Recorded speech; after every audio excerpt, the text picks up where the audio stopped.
ભગવાન સ્વામિનારાયણ તમને સદબુદ્ધિ આપે તો બાળકોને સંસ્કાર આપજો. પત્રિકામાં લખ્યું દેશવાળાના રોકડિયા જે જમનાબાઈના સુપુત્ર આજે કેટલા વર્ષો પહેલા એવી ધૂળ હતી, એવો કાઠ હતો, એવો કચરો હતો, એવો મેલ હતો. એક સંતની પાસે ગયા પછી કેવો એક હીરો બની ગયો. આ હીરો બન્યો ભગવાન સ્વામિનારાયણના પ્રતાપથી. સદગુરુ ગોપાલ જગત પ્રકાશ સ્વામીજી આ ફોટાઓ દેખાય છે ને, એ એને બાલક પાલક સંત છે. તમે ક્યાંય ઓળખતા ના હોય પણ ફોટા મેલેલા જ છે, દેખ્યા કરો. તો આજે જે ગામના સંતો થયા છે ખૂબ ક્રાંતિકારી થયા છે અને ખૂબ એની માતાઓના લોહી ખૂબ શેર ચડ્યા છે અને તમને ખૂબ સત્સંગનું કેટલુંક આ ગુજરાતીમાં આવું છે પણ છતાંય 50% તો સમજો છો, ન સમજો તો જરાક ઊંઘના ઝોખા લઈ લેજો, એમાં જતું રહી ગયું. તો ભગવાન સ્વામિનારાયણ ખૂબ આ સમાજની ક્રાંતિ આપે.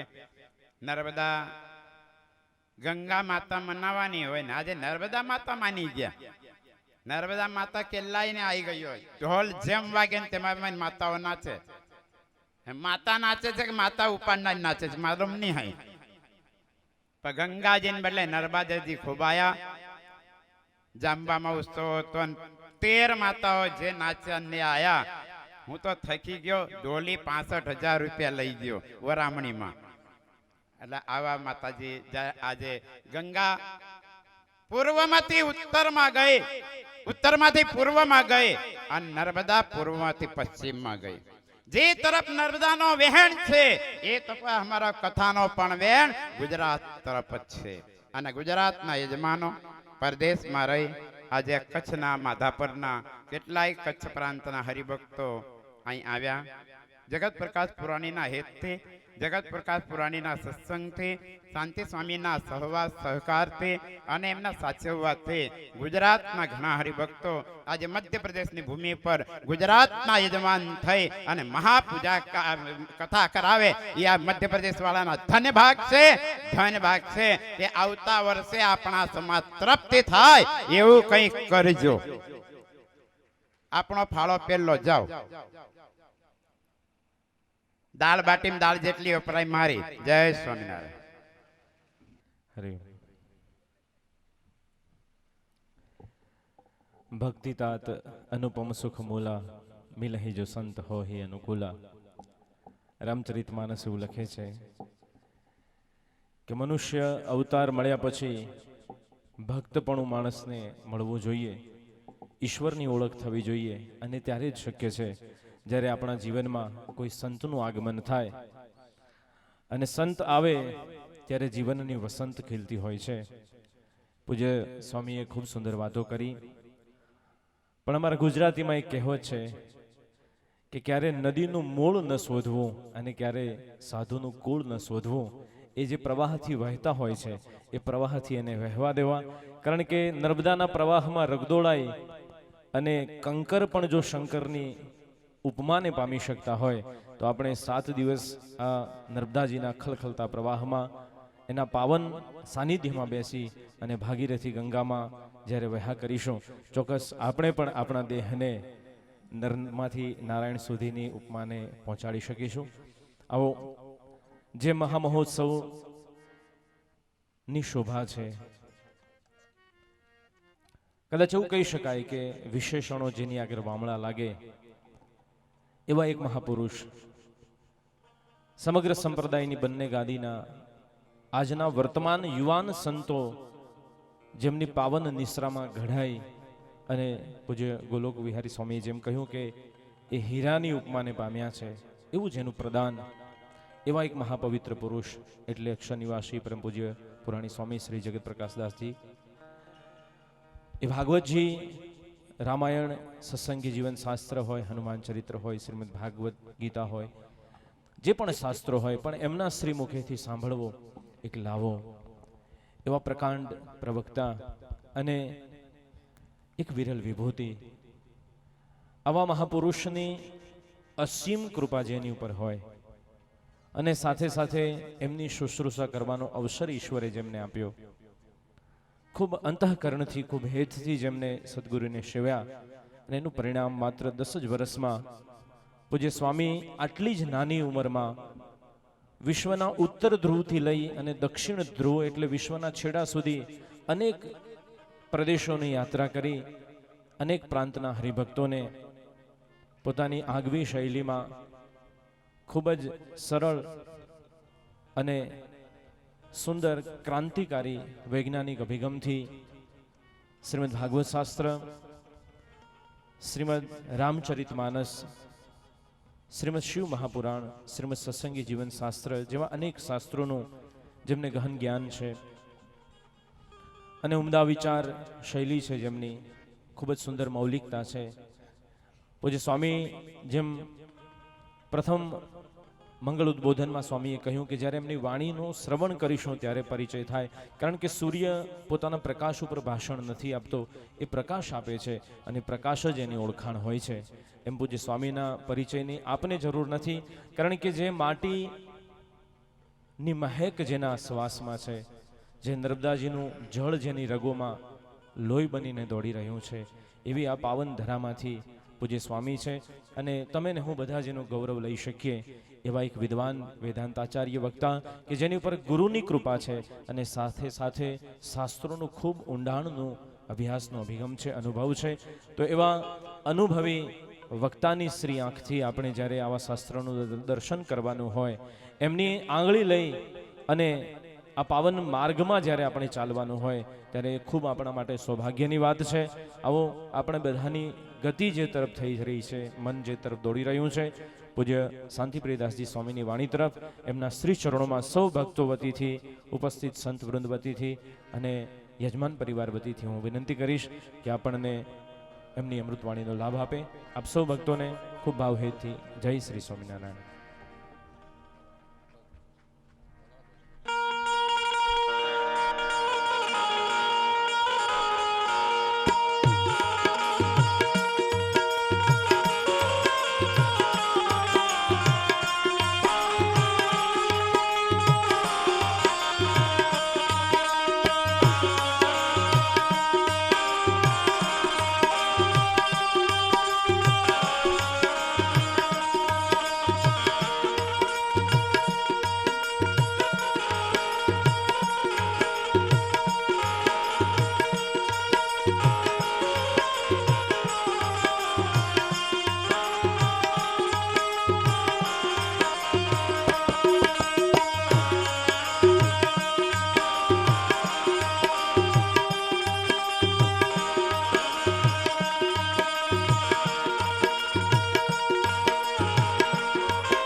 વંદુ સહજાનંદ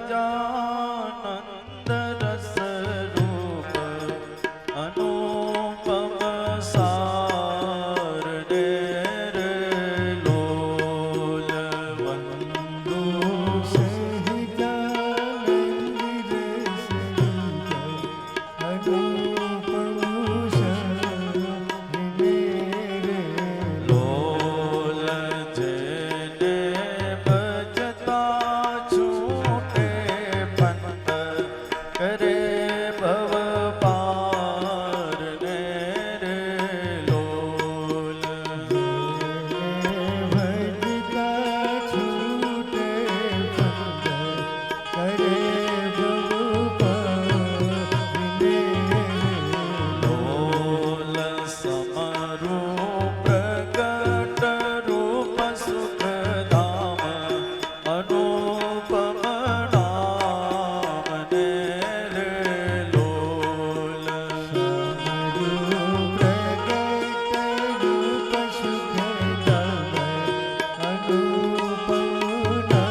કોઈ નવ લહે રે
શ્રી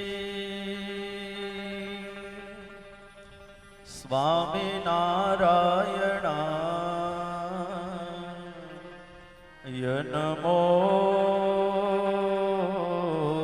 નમઃ.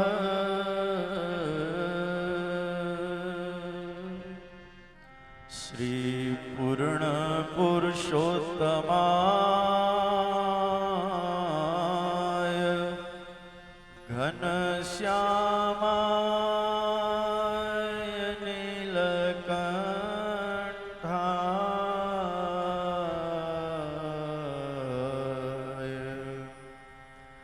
શ્રી સહજાનંદ સ્વામીને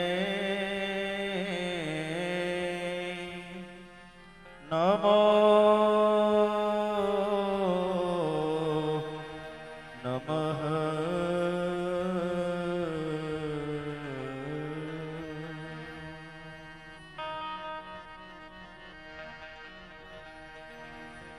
બોલો સ્વામિનારાયણ ભગવાન શ્રી નરનારાયણ દેવની શ્રી લક્ષ્મીનારાયણ દેવ શ્રી મદન મોહનજી મહારાજ શ્રી રાધારમણ દેવની શ્રી ગોપીનાથજી મહારાજની શ્રી બાલકૃષ્ણલાલની શ્રી રામચંદ્ર ભગવાનની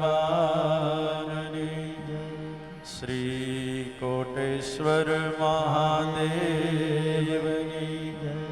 શ્રી વિઘ્ન વિનાયક દેવની શ્રી પવન સુત હનુમાન શ્રી નર્મદા મૈયા કી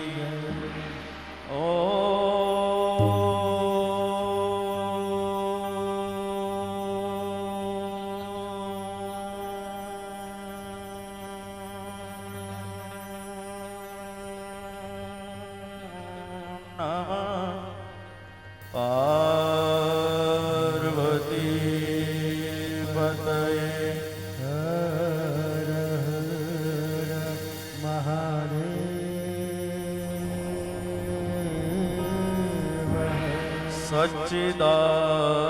સચ્ચિદાનંદ રૂપાય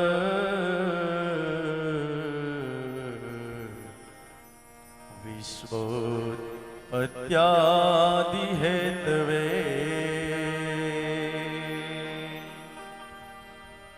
સચ્ચિદાનંદ રૂપાય વિશ્વોત્પત્યાદિ હેતવે તાપત્રય વિનાશાય તાપત્રય વિનાશાય શ્રી કૃષ્ણાય વયં નમઃ. શ્રી કૃષ્ણાય વયં તાપત્રય વિનાશાય શ્રી કૃષ્ણાય વયં નમઃ. તાપત્રય વિનાશાય શ્રી કૃષ્ણાય વયં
इष्टदेव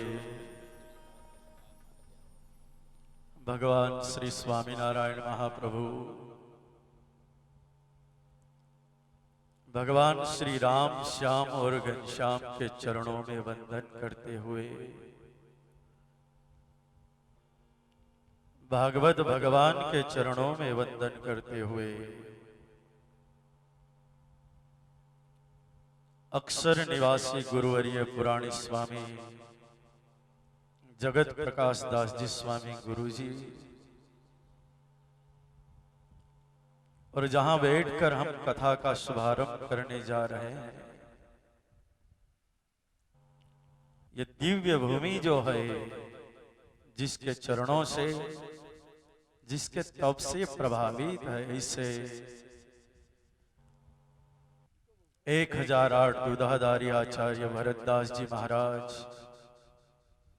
उन्हीं के परंपरा के संत अक्षर निवासी स्वर्गस्थ बाबा कमलदास जी महाराज के चरणों में वंदन। मंचस्थ उपस्थित संत वृंद में डभान से पधारे हुए पुराणी स्वामी माधव प्रसाद दास जी स्वामी, मेदपुर वाले हमारे एमपी के अति प्रिय जो संत है, ऐसे गोविंद प्रिय स्वामी, डभोई वाले कृष्ण प्रिय दास जी स्वामी जी, पूज्य गोलोक बिहारी दास जी स्वामी, हरिचरण दास जी स्वामी, कुक्षी मंदिर के महंत अनंत स्वामी, कपिल स्वामी, अनंत स्वामी दूसरे नंबर पे, सभी छोटे संत, सभी चरणों में, पूज्य संत चरणों में वंदन। सदगुरु स्मृति दशाब्दी महोत्सव के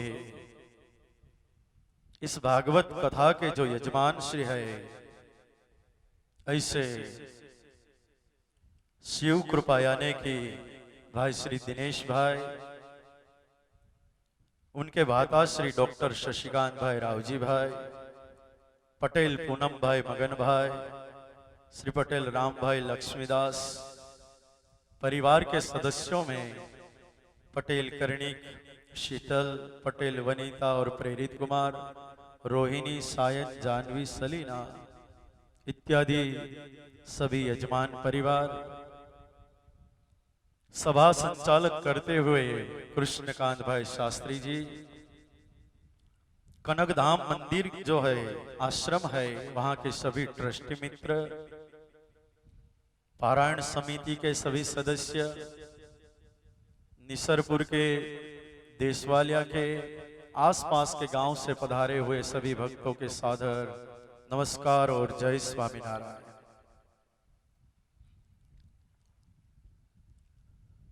બે વાત છે મારી સામે, હિન્દીમાં બોલું, બીજી વાત છે ગુજરાતીમાં। હિન્દીમાં બોલવા જઈશ તો તકલીફ એ થશે કે વાક્ય રચના ગોઠવવામાં, વાતનો ભાવાર્થ રજૂ કરવામાં થોડીક તકલીફ થશે। ગુજરાતી બોલીશ તો એવા ભાવથી પીરસીશ, મને તો મજા આવશે, ખબર નહીં ગુજરાતીમાં તમને મજા આવશે કે નહીં। ગુજરાતી ખબર પડશે બધાને? આમ તો લગભગ પડશે ખબર બધાને, પણ છતાંય बीच बीच में हिंदी भी थोड़ा लेते जाऊंगा जितना मुझे आता है वो। हाँ, आज भागवत कथा मेरे गुरुजी थे स्वामी जगत प्रकाश दास जी स्वामी। जब यहां से चौथी कक्षा पढ़ता था और छोड़कर मैं जब यहां से निकला, एमपी को छोड़ने से पहले लास्ट कदम मेरा निसरपुर में था। वहीं से मैं बड़ौदा खंडवा बस में बैठकर मैं गुजरात गया था। शायद करीब 1982-83 की वे बात है। आज बरसों बीत गए। जब मैं यहां से निकल के गया था, इच्छा थी कुछ पढ़ाई करेंगे, लड्डू खाएंगे, संतों के साथ कुछ दिन बिताएंगे, रहेंगे। बाद में गुजरात से छोड़कर आएंगे, ये सोचकर ही गया था। तब पता नहीं था मुझे कि एक दिन भागवत की कथा करने के लिए यही निसरपुर के प्रांत में, यहां बगल में एक दिन में आकर बैठूंगा। मुझे नहीं पता था,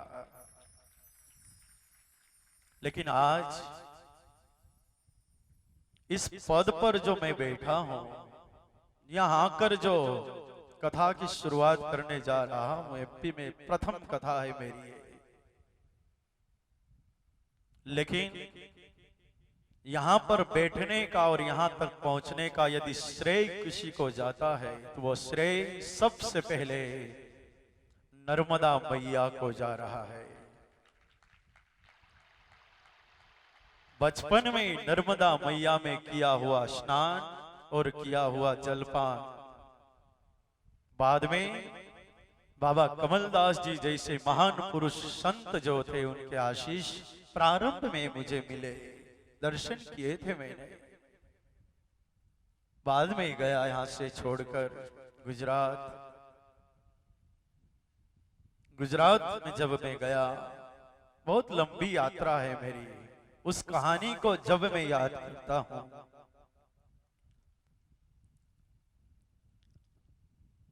तब आज भी मेरी आंखों में आंसू बहने लगते हैं। बहुत लंबी यात्रा है।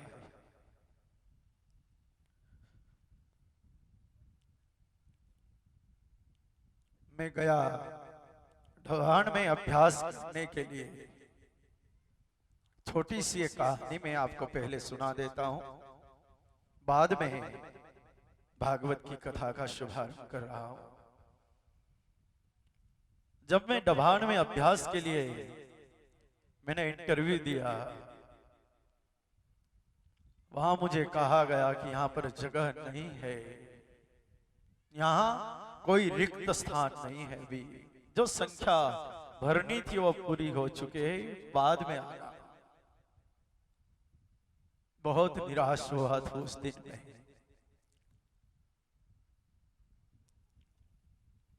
दोबारा दूसरी बार दो गृहस्थ थे, एक शायद करीब 80 साल के बुजुर्ग थे और एक करजन में बस चलाने वाले उस्लाम के रमेश भाई करके एक हरिभक्त थे। वो दोनों लेकर मुझे दोबारा ढवाण पहुंचे। गुरु को विनती की कि स्वामी, इस बच्चे को पढ़ने की इच्छा है तो यहां रखिए, जगह नहीं है। त्यारे बेव हरिभक्तो एम कह્યું કે स्वामी, जग्या रूम में न होय तो कहीं नहीं, बाहर ओसरी में जग्या होय ने तो त्या आ पड्यो रहेशे, अहींया रहेशे, पण एने राखो अहींया। मुझे एडमिशन ढवाण में मिला, अभ्यास शुरू किया। अभ्यास करते करते संस्कृत 2 सब्जेक्ट से, साहित्य और वेदांत से एमए पास किया मैंने। बाद में सोचा कि कुछ नहीं, गुरुकुल नहीं बनाना, कुछ संस्थाएं खड़ी करने का कोई इरादा नहीं था। जिन्होंने मुझे आश्रय दिया, जिन्होंने मुझे चलना बोलना सिखाया, कुछ बनाया, उसी महापुरुष की सेवा में बस ये जिंदगी समर्पित करना है। ऐसा ही सोचकर पूज्य स्वामी जी की सेवा में, गुरु जी की सेवा में मैं लगा। कथा कर रहे थे, उनके साथ में कथाएं जहां भी होती थी वहां में जाता था। यहां बैठकर इन संगीतकारों के साथ, जगदीश भाई बहुत सालों के साथी है मेरे, इन्हीं के साथ बैठकर मैं बजाता था। स्वामी के साथ कुछ गाता था। एक दिन ऐसा आया कि सभी इस संस्था की जवाबदारी मुझ सिर पर छोड़कर एक दिन स्वामी चले गए। 10 साल बीत गए आज, लेकिन जब भी याद आते हैं मैं जी भर के बहुत रो लेता हूं। कभी अकेले में बैठकर, कभी किसी के सामने, क्योंकि बहुत कुछ उन्होंने मुझे दिया है। तो आज अक्सर निवासी गुरु स्वामी जगत प्रकाश दास जी स्वामी स्मृति दशाब्दी महोत्सव, उन्हीं के याद में इस साल 10 साल पूर्ण हुए। क्या किया जाए, मैंने सोचा गुरुजी को भजन बहुत प्रिय था, कथाएं बहुत प्रिय थी, भजन करते थे और करवाते थे। मैंने भी यही नक्की किया, गुरु की प्रसन्नता यदि मुझे चाहिए तो मुझे यही करना चाहिए कि गुरु की याद में बस भजन करना है, करवाना है। संकल्प किया कि 10 साल पूर्ण हो रहे हैं तो उसकी स्मृति में, स्वामी की स्मृति में क्या किया जाए। 10 कथाएं, रामायण, भागवत, सत्संगी जीवन की कथाएं की जाए। इसी बात का पता जब अमेरिका में भक्तों को पता चला, भक्तों ने तुरंत इस बात को, अपने ही गुरु की बात है, अपने की गुरु की याद में कर रहे हैं तो हम भी आपके साथ में हैं स्वामी। सभी ने साथ दिया। 6-7 कथाएं हो चुकी है, 8वीं कथा आज आ गई है। 1 साल पहले इस कथा का तारीख सुनिश्चित हुई थी जब मैं अमेरिका में था लास्ट ईयर। भाई श्री दिनेश भाई और धर्म पत्नी मीरा बहन, इन्होंने एक कथा मेरी शिव पुराण की अमेरिका में अटलांटा में करवाई थी अगली साल। उनके घर जब मैं टेबल पे सुबह का नाश्ता कर रहा था, ये भी बैठे थे साथ में, बात की मैंने उनसे कि दिनेश भाई इंडिया આવવાનું છે, ગુરુની યાદમાં કથા કરવાના છે, તો તમે પધારજો। તો ક્યાં કથા છે, શું પ્રોગ્રામ છે, મને જણાવશો। મેં કીધું કે આવી રીતે કથાની 10 તારીખો નક્કી કરી છે। એક કથા એમપી નર્મદા કિનારે કરવાની છે। આટલી જ્યાં બે વાત કરીને ત્યાં તો दिनेश भाई ने बिना सोचे ही कह दिया कि वह एमपी में जो कथा होने वाली है उसका यजमान मैं बनूंगा और कथा मैं करवाऊंगा। न तो एमपी देखा था, कोटेश्वर कहाँ है न तो उनको पता था, यहाँ आने के बाद व्यवस्था कैसी है, यहाँ एयर कंडीशन कमरा मिलेगा या नहीं मिलेगा, खाने में डाइनिंग टेबल होगा या नहीं होगा, सोने में माखी मच्छर होंगे या नहीं होंगे, कुछ नहीं पता था। फिर भी कह दिया कि मैं एमपी आऊंगा और वो कथा का जो भी खर्च होगा मैं करूंगा।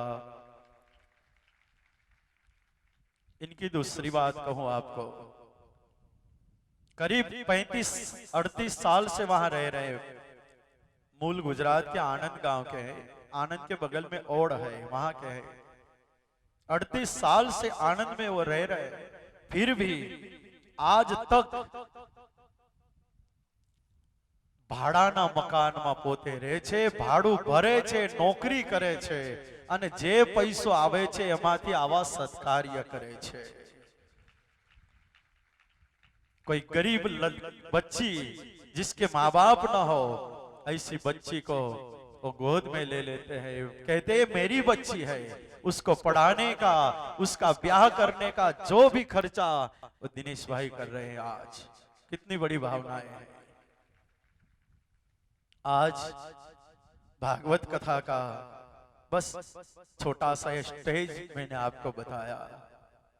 आज उस कथा का गुरु की स्मृति में जो कथा उसका शुभारंभ करने हम जा रहे हैं। लेकिन आज यहां पर जो कथा सार्थक होने जा रही है, इसका बीज कई सज्जनों ने भी बोया हुआ है।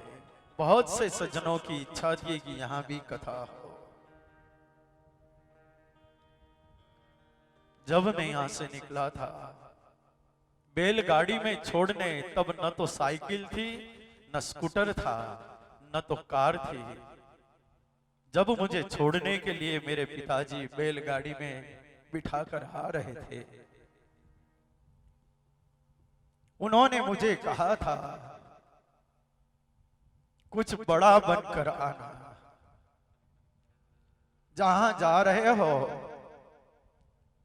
बड़ा बनकर आना, थोड़ा नाम बड़ा करना हमारा भी। ऐसा निकलते वक्त मेरे मत्थे पे हाथ रखकर उन्हें कहा था कुछ बड़ा बनकर आना। तो आज उनकी उपस्थिति नहीं है। उन्होंने एक बीज बोया था, एक बीज बोया था मेरे गुरुजी ने कि भागवत की कथाएं आप करो।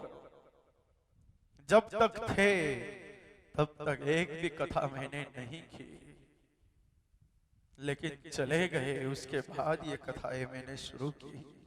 उन्होंने बीज बोया था। जब भी मैं यहां आता था पिछले 5-7 साल में,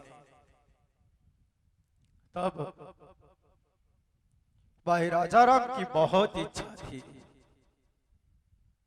जब भी मैं आता था तब कहता था कि स्वामी एक कथा हमारा एमपी में पण करजो। लेकिन आज वो भी नहीं है। एक बीज बोया था सिलुकवा वाले हमारे एक जीजाजी थे, सुखदेव जी। मुझे भगवान यदि शक्ति दे तो मैं भी आपकी एक कथा करवाऊंगा, ऐसा कहते थे। वो भी चले गए। लेकिन आज इतनी बड़ी कथा आज शुरू होने जा रही है, उसका श्रेय यदि कोई हो, बस यही महापुरुषों को इनका श्रेय जा रहा है।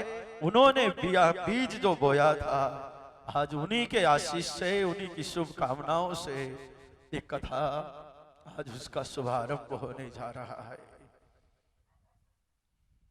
चलो चलते हैं भागवत जी की ओर। भक्तो, આ સંસારમાં આ જગતમાં જે બી માણસ છે સુખી થવા માટે પ્રયત્ન કરે છે। सुखी होने के लिए सुबह से शाम तक मनुष्य प्रयत्न करता है, मैं सुखी बनूं, हूं सुखी था। लेकिन सुख हाथ में नहीं आ रहा है और दुख जीवन में से दूर नहीं हो रहा है। ऐसा क्या किया जाए जीवन में हमें सुख मिले? भक्तो, पैसा छे सुख नो साधन नहीं, पैसा में सुख नहीं। पैसा वाला जे छे ए पण आशीर्वाद लेवा आवी रह्या छे। स्वामी आशीर्वाद दो, हमें सुखी थाईए। पैसा वाला आशीर्वाद मांगी रहा छे। इसनो एनो अर्थ ये छे कि पैसा वाला ही सुखी नहीं। झोपड़ी वाले हैं वो भी आकर कह रहे हैं स्वामी जी आपके आशीष मिलने से हम सुखी हो, बस आशीष चाहिए आपकी। मीडियम वर्ग, मध्यम वर्ग है, वो भी याचना कर रहा है आशीष की। सभी को सुख चाहिए। सुख है कहां? कैसे मिले? क्या सुखी बन गए हम? बड़े बड़े घर बना लिए, गाड़ी आ गई, बड़ी बाड़ी कर ली हमने, क्या सुखी हो गए? आंखों में से आंसू बहने बंद हो गए क्या? नहीं, बड़े हैं लेकिन कम नहीं हुए हैं। सुख छे क्या? ગુજરાતીમાં દોહો લખ્યો છે બહુ સરસ. સુરપુર નરપુર નાગપુર ये दिन में सुख नाही. पुर नरपुर नागपुर ये दिन में सुख नाही.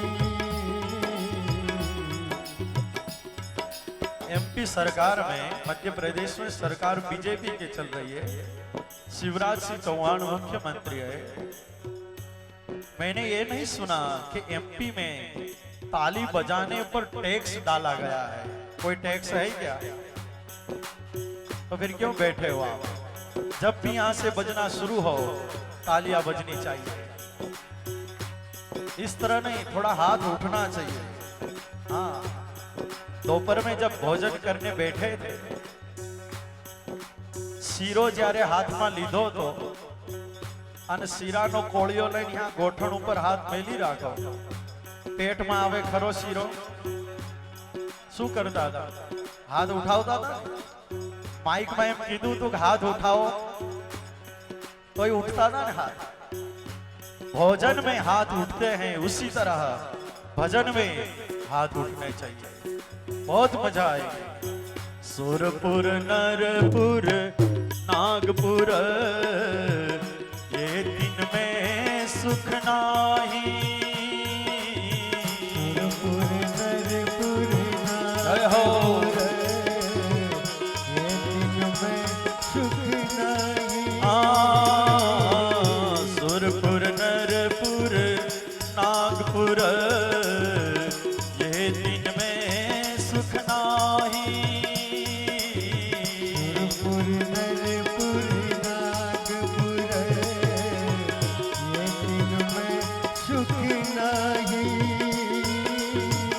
का सुख हरि के चरण में, का संतन के माही भक्तो, का संतन के माही. का सुख हरि के चरण में, का संतन के माही भक्तो, का संतन के माही. का सुख हरि के चरण में, का संतन के माही भक्तो, का संतन के माही. का सुख हरि के चरण में, का संतन के माही भक्तो, का संतन के माही. सुरपुर नरपुर नागपुर ये दिन में सुख नाही. सुरपुर देवलोक, नरपुर यानी पृथ्वी लोक, नागपुर यानी पाताल. स्वर्ग, मृत्यु और पाताल में कहीं पर सुख नहीं है. तो सुख है कहाँ? कहाँ सुख हरि के चरण में और कहाँ संतन के माही. कहाँ सुख हरि के चरण में, हरि चरण में या संत चरण में सबसे बड़ा सुख है. आज हुआ है ये, संत छूटते जा रहे हैं और हरि से हम दूर होते जा रहे हैं. मंदिर भूलते जा रहे हैं. आज मंदिर दर्शन कम हो गया है. हमारी परंपराएं थी सुबह और शाम दोनों समय मंदिर में दर्शन जाना, सुबह और शाम घर में दिया बत्ती करना, भगवान की पूजा और मालाएं करना. जब से भोग प्रधान, वैभव प्रधान हमारा जीवन होने लगा, तब से धीरे धीरे अब सब छूटने लगा है.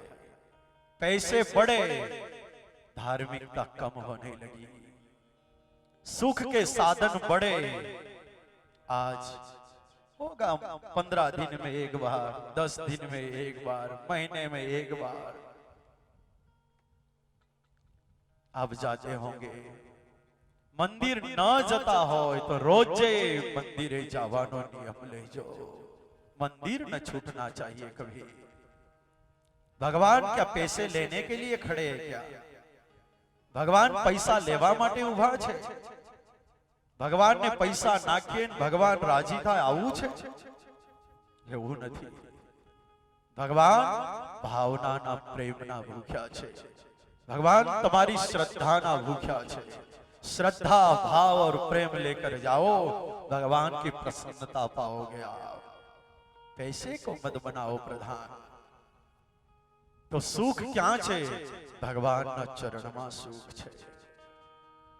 तो मेरी और आपकी दृष्टि आज संसार प्रधान बन गई है, भौतिक सुख प्रधान बन गई है। चलो हम भगवान की ओर चलते हैं। 7 दिन कर संसार की ओर से दृष्टि हटाकर भगवान की ओर लगाते हैं, भागवत जी में लगाते हैं। क्या मिलता है भागवत से? भागवत में क्या है ऐसा? तो साधु संत ऋषि मुनि सज्जन सब इसे मस्तक पर लेकर नाच रहे। इसमें क्या है ऐसा? इसको सुनने से परम शांति मिलती है, परम सुख का अनुभव मिलता है। तो है क्या इसमें? कथाएं तो बहुत बार सुनी आपने, कथा मैंने भी बहुत बार गाई, लेकिन गाई और सुनी हुई कथा जब तक हमारे जीवन में नहीं आएगी, कितनी कथाएं सुनी और कितनी कथाएं की, उसका कोई फायदा नहीं है। कथा सुनने से जीवन में परिवर्तन होना चाहिए। कथा सुनने से जीवन टन थाओ जोईए, टन लेवू जोईए जीवन। तो भागवत जी की कथा हमें क्या दे रही है? तो भागवत की कथा शुरू होने से पहले महात्म्य कहेवामां આવ્યું છે। સૌથી પહેલા મહાત્મ્યની કથા આવે છે અને મહાત્મ્યની કથામાં શરૂઆતમાં મંગલાચરણ ભગવાનની સ્તુતિ કરી છે। સચ્ચિદાનંદ રૂપાય વિશ્વોત્પત્યાદિ હેતવે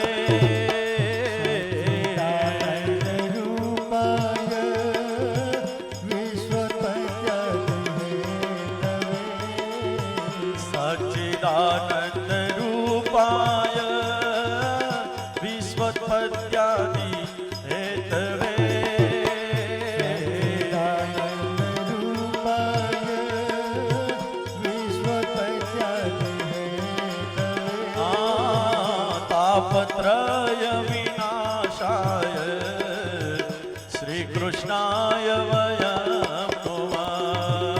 तापत्रय विनाशाय श्री कृष्णाय तापत्रय विनाशाय श्री कृष्णाय वयं नुमः।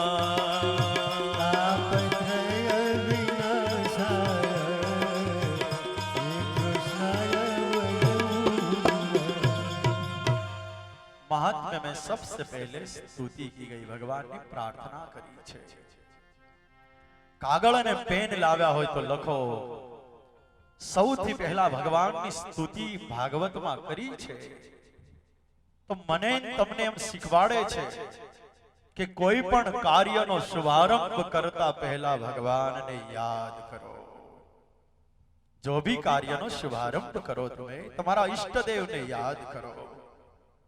सवारे उठो ने नाई धोई अन परवारो। नाता नाता स्वामीनारायण सीताराम नमः शिवाय राधे कृष्ण करता करता स्नान करो। स्नान कर्या पछी बहार निकलो, कपड़ा पहेरी लो, भगवान नी सामे पूजा करवा बेसो। पूजा करी नास्तो करवा बेसो तो जमता जमता स्वामीनारायण सीताराम नमः शिवाय राधे कृष्ण करता करता खाओ। एक पालकी वाली बस बेसीने भगवान की भक्ति नहीं था। हालता चालता खाता पीता उठता बेसता स्वामीनारायण सीताराम नमः शिवाय राधे कृष्ण करता रहेशो ने तो भक्ति थासे, तो भक्ति थासे। तमने पालकी वाली बेसाड़शो मंदिर में के भाई 2 घंटा बेसवानुं बेसाय खरू ना बेसाय। माळा थाय खरी अने माळा फरे खरी पण मन तो खेतर में फरतुं होय, मन तो घाट बंधातो होय त्यां फरतुं होय। મન તો પછી ઘઉં નીકળતા હોય ત્યાં ફરતું હોય, મન બૈડી ઉપર મરચા સુકાતા હોય ત્યાં ફરતું હોય, મન ધાણા સુકાતા હોય ત્યાં ફરતું હોય, મન ધાણા વેચવા સોમવાર બજારમાં જાવું છે ત્યાં ફરતું હોય. મન ફરતું રહે છે, માળા ફરે, મન ફર્યા કરે. પણ હાલતા ચાલતા ખાતા પીતા સ્વામિનારાયણ, નમઃ શિવાય, રાધે કૃષ્ણ, સીતારામ બોલતા રહેશો ને ભક્તિ થશે. તો જમવા બેસો ત્યારે ભગવાનને યાદ કરો. પણ ઘણાને આદત કેવી પડી ગઈ છે, एक आदत सी बन गई, खाते खाते टीवी हम देखते हैं. भोजन तैयार हुआ, थाली तैयार हुई, बस टीवी ની સામે આવી જમતા જમતા ટીવી જોઈએ આપણે. ટીવી ને જોતા જોતા ભોજન કરીએ, એ ભોજન પચે ખરું? ભોજન કોઈ દિવસ પચે નહીં. તો જમતા જમતા ભગવાનને યાદ કરવા, ખાતા ખાતા ભગવાનને યાદ કરવા, નાતા નાતા ભગવાનને યાદ કરવા, સ્કૂટર ચલાવતા ચલાવતા ભગવાનને યાદ કરવા, ગાડી ચલાવતા ચલાવતા ફિલ્મના ગીત ઓછા સાંભળવા અને ભગવાનના કીર્તનો સાંભળવા. ભક્તિ થશે. બે કીર્તન આવડશે, મોઢે થઈ જશે. તો પહેલું લેસન મહાત્માનું એવું કહે છે કે જે ભી કાર્યનો શુભારંભ કરો ભગવાનને યાદ કરીને કરો.